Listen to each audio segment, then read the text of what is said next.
Good morning, Swartz Creek. I'm Aubriana. And I'm Sydney. Today is Thursday, February 16th, and you are watching ITC News. Please rise for the pledge. I pledge allegiance to the flag of the United States of America and to the republic for which it stands, one nation, under God, indivisible, for liberty and justice for all.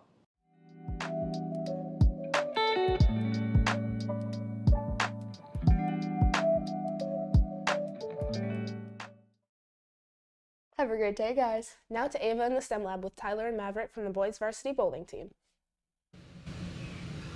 I'm here with Tyler. and Maverick. and they are going to talk about a little bit about their 9-1 bowling career. So Tyler, what has led your team to have such a successful season this year? Lots and lots of practice, practicing spares that sometimes we miss and practicing on different oil patterns that we might face in the future. Maverick, how do you guys prepare for matches like Metros and Regionals? We just try and shoot for a number that we know will be like similar to what other teams will be shooting, and if we don't hit that number, then we do exercises as a consequence. And Tyler, is there anything that you are shooting for individually this weekend? There's the Metro League singles tournament this weekend that I would hope to place good at, and also beating Kearsley tonight is a big one to share the Metro title. Cool. And what about you, Maverick? Also wanting to beat Kearsley. We've only done that once this season, and they beat us a few times in tournaments and for the Metro. And for Metro individuals, I want to place well there as well. All right, and again, they have Metros today at Flushing at 6, and good luck to the girls varsity bowling team as well. Back to you in the studio. Don't miss the Swartz Creek Staff Variety Show, February 28th at the Swartz Creek Performing Arts Center. Come see some of your favorite Creek staff members, past and present, take the stage for a ridiculous night of entertainment. Tickets are only $5, and all the proceeds go to the Swartz Creek Performing Arts Boosters. Get your tickets before they're gone. The NYC trip informational meeting for tonight has been canceled due to the weather. It will be rescheduled for next week. All boys and girls interested in running track in the spring, please plan on attending our preseason meeting on Thursday, February 23rd, right after school in Coach Spencer's room. Come be a part of the next championship team. See Coach Atwood or Spencer if you can attend. Today is the last day to buy your yearbook. Make sure to get yours before it's too late. Now, back to Gabe in the STEM Lab with Hannah and Sydney from the girls varsity cheer team. As you might not have known, our competitive cheer team won Metros last week with a record-breaking 772 points. Today I'm here with Sydney Brumler and Hannah Harris to tell you a little bit about how a competition works. Sydney, how does a competition set up? So basically, Michigan competitive cheer consists of 3 rounds.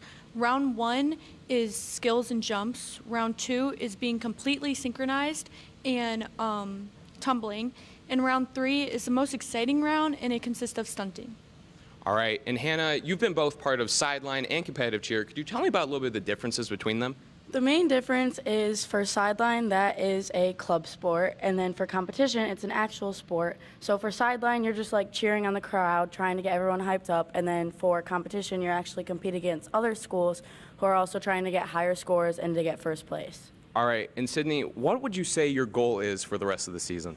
Hopefully this Saturday we're district champs and we go on to regionals, and then hopefully we place top 4 in regionals and make it to states. And how about you, Hannah? Definitely getting district champs and then making it to regionals and then hopefully getting the states. And speaking of districts, you can come out and support them this Saturday at Fenton. Back to you in the studio.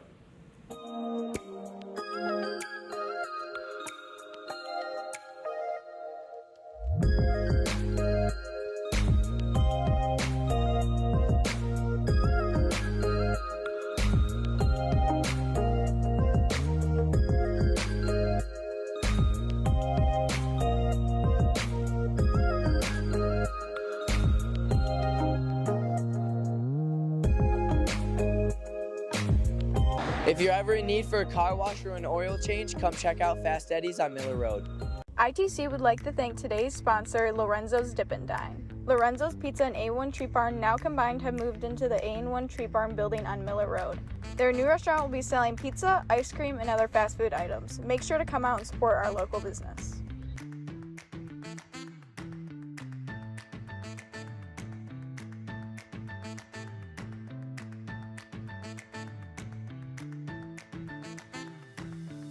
I'm sure a lot of you watched the Super Bowl, and if many of you paid attention, at the very end there was a holding call on the defensive back for the Eagles. The question is today, do people think that call should have stood, and if it didn't, could the Eagles have won? It was a great game, and ending a Super Bowl game like that is horrible. I think they should have done like a pass interference call and gave the Eagles a chance to win the game because it could have went overtime. I feel like the Eagles would have won the game if they did not call that holding. In my opinion, that was not holding. The refs were, I think, being paid by the Chiefs. I think it was a good call. The DB actually admitted to it in a post-game interview that he was holding, so I think the call was a good call. I did indeed watch the Super Bowl. There was a holding call in the last minute of the game. I think it was a not so good call. Do I think the Eagles would have won? No. Do I think it could have went to overtime? Yes. I think the call should have been overturned so that the Chiefs would have lost. As a football fan, I think that last call was a little touchy. If as a football coach, I think the Eagles probably got to look themselves in the mirror and say, as I was saying to Sean earlier, you let the other team score on defense and special teams, you're not going to win too many championships. But in that particular play, it's a good what if to say. I do think the Chiefs would have, probably kicked the field goal anyways, and then you've got about a minute and a half to go down. It could have been different, but there's no guarantees either way. I didn't like the call, I guess because I just feel like it wasn't necessary. But you could make a call on almost any football play if you really looking to. So the coach inside of me thinks the Eagles only have themselves to blame, but that's why football's a great game. Sometimes it comes down to a game of inches. Austin Luther. Big Lou. Austin Luther, I'm super proud of him. He had a super tough bracket at districts. He made it through. The rankings actually had him not placing, so it's super awesome that he placed and made it to regionals. He's a sophomore. It's his second time going to regionals. That's pretty good. He was Metro champ, He's been working hard, pushing this week, so we'll see what he can do at regionals. Only a sophomore and has already made out of districts twice, regional qualifier twice. I'm really proud of him. He always tries his hardest at practice to get better. He's always looking for different ways to get better. He's an impressive heavyweight, and I'm glad he's on my team. You're doing you. That's all I gotta say. You're doing you. Levi Lloyd. Levi Lloyd. Levi Lloyd. Levi Lloyd.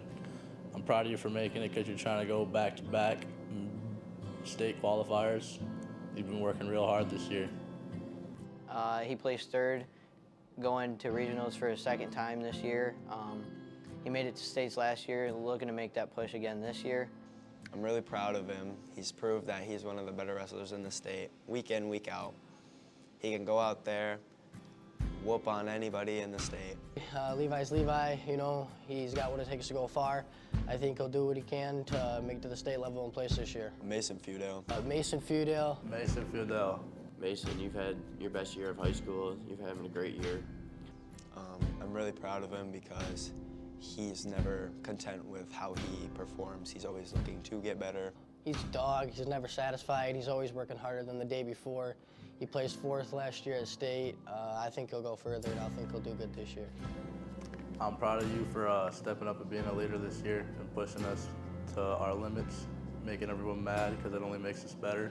Wyatt Matthews. Wyatt Matthews. Wyatt Matthews, hard worker. He's been wrestling smart. He's had a great season so far. I think he'll do good this year, and I think he'll place at the state level. You've been wrestling good all year, and I'd expect the same at regionals and then so on. I'm super proud of him. Last year kind of missed his goals a little bit, came back this year, and he's making it down to regionals and looking to make that last push.